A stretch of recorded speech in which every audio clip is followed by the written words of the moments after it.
Deuteronomy is actually a hard book. It's a difficult book to preach on. And as we move into 1 John, I think you'll find it a little easier. But hopefully over time, the thoughts and ideas will keep coming back. You know that Jesus quoted more from Deuteronomy than any other Old Testament book. It's foundational in his thinking. Well, this morning, as we come to the end of this series, I want to talk a little bit about Moses and think about his life. Could I have the first slide, please, Lord? Just a little bit of information for you as we get our mind around Moses and where he lived. Just a little lesson in geography for you. You can see the map there, and this actually highlights the journey of Abraham and how he moved from Ur, you can see down at the end of that red line, to the promised land, Jerusalem. But it just gives you a bit of an idea. You can see the River Nile in that picture, and Egypt, and Jerusalem, and also the area around the Euphrates River. Lord, could I get the next slide, please? Just to give you an idea of the modern boundaries of that area. You can see the same journey, but it shows how Abraham left the area of Iraq, travelled through those areas of Syria and Jordan, and came into the current area of Israel, or was then known as Canaan. What was happening is that for a period of time, Abraham, Isaac and Jacob, they lived in the promised land. They never owned any of the land except a piece of land that Abraham bought to bury his wife. Then there was a famine.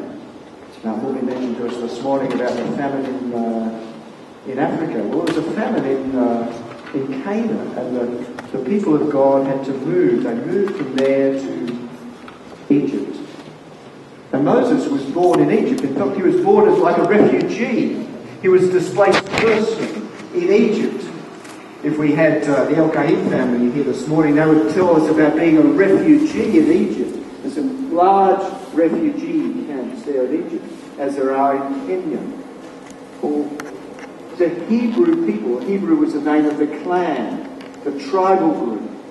They were Hebrews. They were displaced persons, and for 400 years they lived in Egypt. And Moses was born and had an amazing childhood, because what was happening is that the Egyptians were becoming afraid of the Hebrews. And so they practiced infanticide. They killed baby boys. A terrible thing, isn't it? But Moses' parents rescued him and placed him in a basket floating in the Nile River, and he was rescued from there. In fact, his name, Moses, means brought out of the reeds. And he grew up as a prince in Egypt. Egypt was the world power of the day. It was a leading cultural and educational centre. And Moses grew up as a prince in Egypt. He had the best possible education, and for 40 years, he was there growing up in the royal palace in the royal castle. One day he was out walking, and he came to the area where the Hebrew people were living, and he saw an Egyptian mistreated, beating a Hebrew. And Moses was really incensed by this and sought to break up the fight, but ended up killing the Egyptian. And then burying his body in the sand, went back to the palace. Next day he was walking through the same area, and he saw two Hebrews having a disagreement, a fight. And he went over to them trying to separate their fight. And they said to him, "Oh, are you going to kill us like you killed the Egyptians?" He realised that his deed had been found out. Message got back to the Pharaoh, and the Pharaoh sought to kill Moses, and so he had to flee from Egypt. And he went up to that northern area of Egypt, an area called Midian. And for 40 years he became a shepherd, with a change in lifestyle, from being a prince in Egypt, becoming a shepherd in the desert. But God knew what he was doing, and so for 40 years Moses learned survival skills in the desert, not knowing what the future would hold. I what God's been doing in your life, shaping you. You don't know what the future holds for you, do you? The training and the experience you're getting now may be shaping you for another experience down the track. Moses had 40 years as a priest in Egypt and 40 years looking after sheep. And then he had an encounter with God. And that encounter with God changed his life. And in some ways changed world history. God commissioned Moses to go back to Pharaoh and ask that the people of the descendants of Abraham be released. Moses was really apprehensive about that, didn't feel like he had the ability, he felt very inadequate to do that task. God said, I'll be with you. In fact, I'll send your brother Aaron to go with you to help you. And you know the story, don't you? Went back. It was interesting. I like to think, I don't know whether this is true or not, that the Pharaoh who was ruling there, he may have been one of the fellow princes of Moses. Moses would have known him. They may have grown up together. And there became this clash of power and authority of gods. Pharaoh, the world leader, the one who was in control of this great world empire of Egypt. And Moses, the renegade, the rebel, the murderer, the shepherd, came to confront the great power of Egypt and say to Pharaoh, let my people go. You know the story. 10 plagues, the resistance. Finally, they go after the death of the firstborn. You know the wonderful story how they came out. They were confronted by the Red Sea. And the Egyptian troops are chasing them. And Moses is told by God, hold up your staff over the Red Sea. And the Red Sea parted and they crossed over. They came to Mount Sinai in the desert, the Sinai Peninsula. And there God met with Moses again and gave him the law. Moses went up the mountain. For 40 days, 40 seems to be a big number in the Old Testament. 40 days Moses was there with God and received the law, came back and gave it to the people. You know the story about how they rebelled and brought an idol and lots of disasters happened. But then Moses led them to the edge of the Promised Land, a place called Kadesh. And the people had a good idea. It sounded like a good idea at the time. They sent out some spies to look out in the land. And they came back with a report saying it's a good land. Lots of fruit, lots of big fruit, lots of good things. But the people were also big. They're giants. And the people's heart melted. And they were afraid. Amazing, isn't it? They'd seen all that God had done, the plagues, the rescue, the parting of the Red Sea, the coming into the land. They'd seen all that God could do, and yet they were afraid. What happens to you when you read these stories, these accounts? Just like me. We've seen how God has provided in the past, but when we come to the future, the big decision of what's going to happen, we think, we've got to do it. And they failed to trust God. They failed to be obedient. The result of that was 40 years wandering in the wilderness. That area where Moses had probably been a shepherd and he knew the survival skills, he knew how to lead people. And for 40 years they wandered around in the wilderness. And a whole generation died out. God provided for them. Provided quail, meat to eat, he provided water from a rock, he provided all their needs, their shoes didn't wear out, but a whole generation died. There was one time when the people were complaining. Moses was leading probably up to 2 million people, you don't know how many people were there, but they wanted water, they were thirsty. And God said to Moses, strike this rock and out of it will come water. And Moses did. But there was another time, later on, and Moses, by this stage, was getting really sick of his people who were always complaining. And they wanted water again, and they were trusting God. And God said to Moses this time, probably a different place, a different rock, he said, speak to the rock, and it will bring forth water. What did Moses do? He struck it with his stick and said, shall I bring water out of this rock to feed you people, to water you people? That's what happened last time, he struck the rock. But God said this time, speak to the rock. And God said, God brought out water, but he said, Moses, you've overstretched yourself. You've taken on authority that only belongs to me. And because of that, you won't enter the promised land. Isn't it sad? It's often, when the Reds win or when there's a sort of a Maroons have a great send-off for Darren Lockyer, we think, fairy tale ending. We think, isn't this sad? Moses should have won. He should have been carried on the shoulders of the people into the promised land. No. What happened? Well, he had to climb this mountain, Mount Nebo, to the top called Pisgah. And God said, you can look over the land, but you won't enter it. Sad, isn't it? Sin has consequences.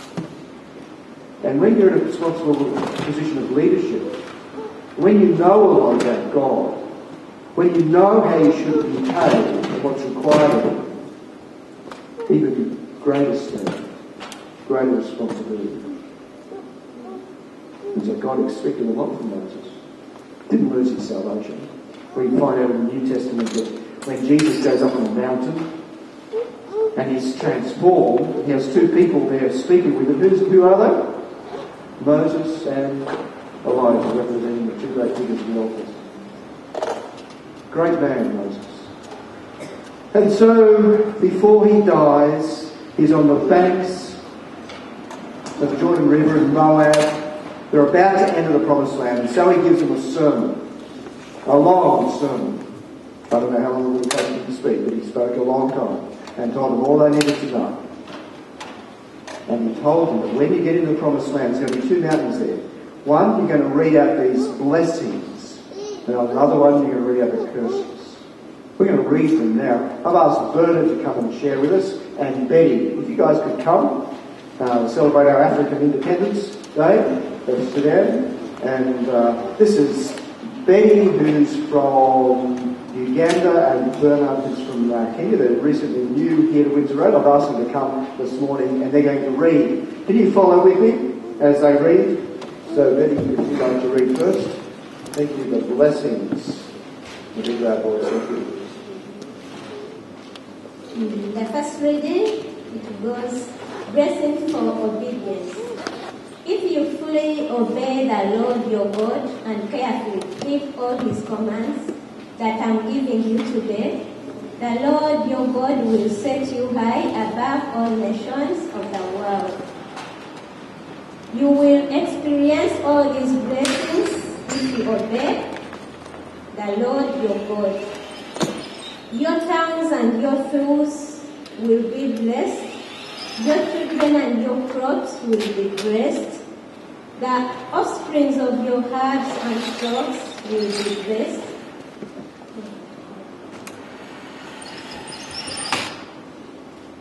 Your fruit baskets and bread pots will be blessed. Whenever you go and whatever you do will be blessed. The Lord will conquer your enemies when they attack you. They will attack you from one direction, but they will scatter from you in seven. The Lord will grant you a blessing on everything you do, and will fill your storehouses with grain.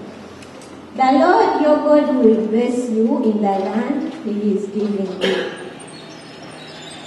If you obey the commands of the Lord your God and walk in his ways, the Lord will establish you as his holy people, as he swore he would do.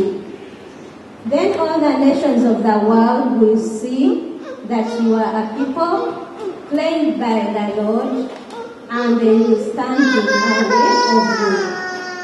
The Lord will give you prosperity in the land he swore to your ancestors, to give you blessing with many children, numerous livestock, and abundant crops. The Lord will send rain at the proper time from his rich treasury in the heavens, and will bless all the work you do. You will lend to many nations, but you will never need to borrow from them. If you listen to these commands of the Lord your that I'm giving you today, and if you carefully obey them, the Lord will make you the head and not the tail, and you will always be on top and never at the bottom. You must not turn away from any of the commands I'm giving you today, nor follow after other gods and worship them. I'll continue from verse 15, and here are curses for disobedience. But if you refuse to listen to the Lord your God and do not obey all the commands and decrees I'm giving you today, all these curses will come and overwhelm you. Your towns and your fields will be cast, your fruit baskets and bread bowls will be cast, your children and your crops will be cast, the offsprings of your herds and flocks will be cast. Wherever you go and whatever you do will be cast. The Lord himself will send on you curses, confusion, and frustration in everything you do, until at last you are completely destroyed for doing evil and abandoning me. The Lord will afflict you with diseases until none of you are left in the land you are about to enter and occupy. The Lord will strike you with wasting diseases, fever and inflammation, with scorching heat and drought, and with blight and mildew. These disasters will pursue you until you die. The skies above will be as unyielding as bronze, and the earth beneath will be as hard as iron. The Lord will change the rain that falls on you and your land into powder, and dust will pour down from the sky until you are destroyed. The Lord will cause you to be defeated by your enemies. You will attack your enemies from one direction, but you will scatter from them in seven. You will be an object of horror to all the kingdoms of the earth. Your corpses will be food for all the scavenging birds and wild animals, and no one will be there to chase them away. The Lord will afflict you with the boils of Egypt, and with tumors, scurvy, and the itch, from which you cannot be cured. The Lord will strike you with madness, blindness, and panic. You will grope around in broad daylight like a blind person groping in the darkness, but you will not find your way. You will be oppressed and robbed continually, and no one will come to save you. We jump on to Deuteronomy 30, from verse 15 to 19. Now choose life. From verse 10 I read. Now listen. Today I am giving you a choice between life and death, between prosperity and disaster. For I command you this day to love the Lord your God and to keep his commands, decrees, and regulations by walking in his ways. If you do this, you will live and multiply, and the Lord your God will bless you and the land you are about to enter and occupy. But if your heart turns away and you refuse to listen, and if you are drawn away to serve and worship other gods, then I warn you now that you will certainly be destroyed. You will not live long. You will not live a long, good life in the land you are crossing the Jordan to occupy. Today, and it is highlighted here, today I have given you the choice between life and death, between blessings and curses. Now I call on heaven and earth to witness the choice you make. Oh, that you choose life so that you and your descendants might live. God bless.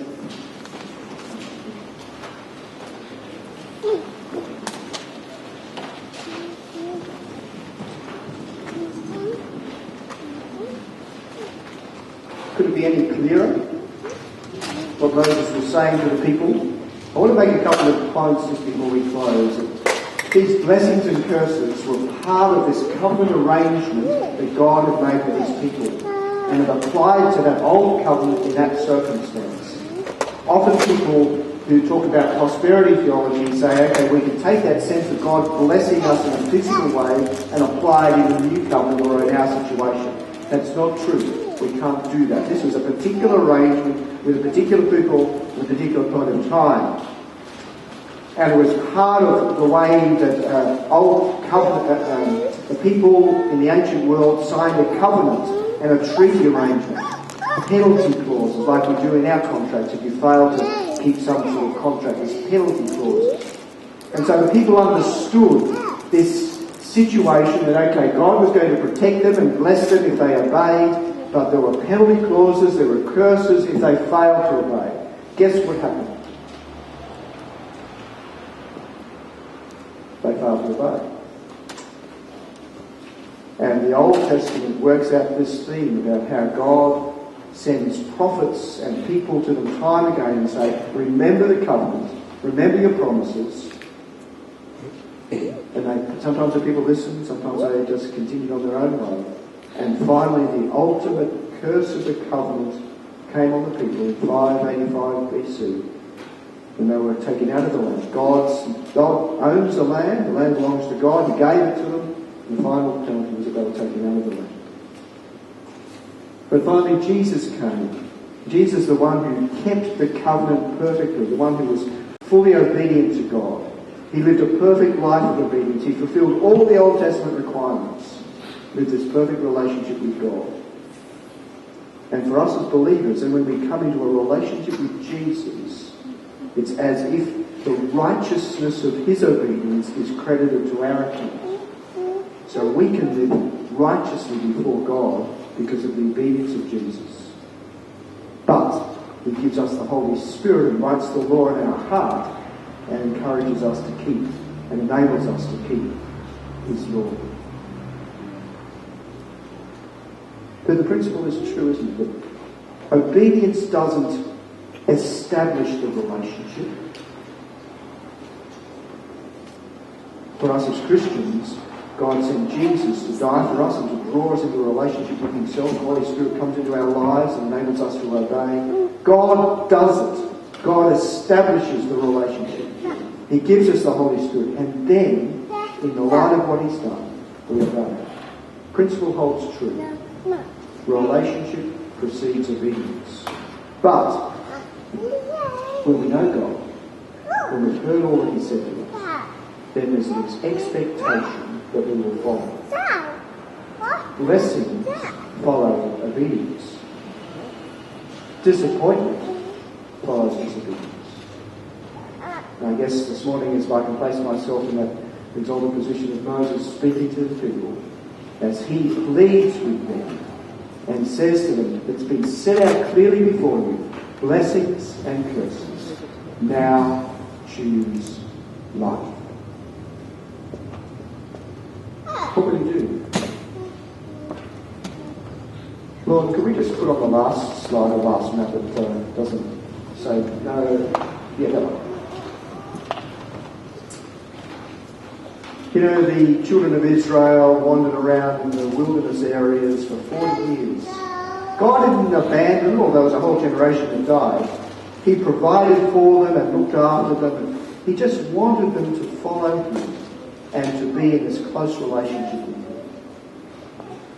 God doesn't abandon us when we fail to obey, but we miss out on all that He has in store for us, the best that He has in store for us.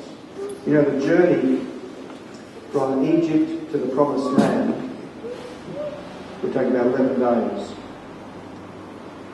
We're told that at the beginning of Deuteronomy. It took the people 40 years. Have you been wandering around in the wilderness? Is there things in your life that you failed to put into practice? See, obedience is about this sense of dependence on God and growing in a relationship with Him that Jesus wants. He wants us to be dependent and loving Him and following and listening to His voice. It's for our good. For our good.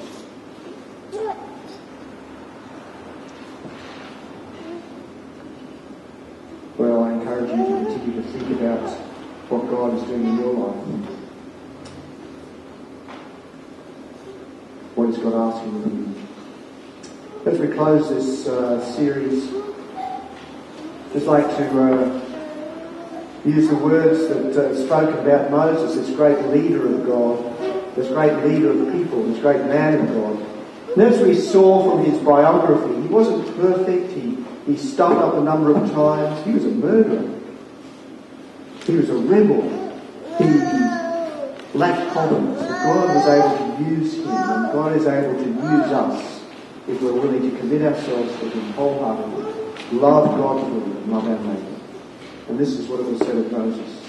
Deuteronomy 24:10, we read these words. No prophet has arisen in Israel like Moses, whom the Lord knew face to face. No one has ever shown the mighty power or performed the awesome deeds that Moses did in the sight of all Israel. He was someone who knew God, spoke to God face to face. We have that privilege because of Jesus of coming into the very presence of God. We have to speak to God face to face.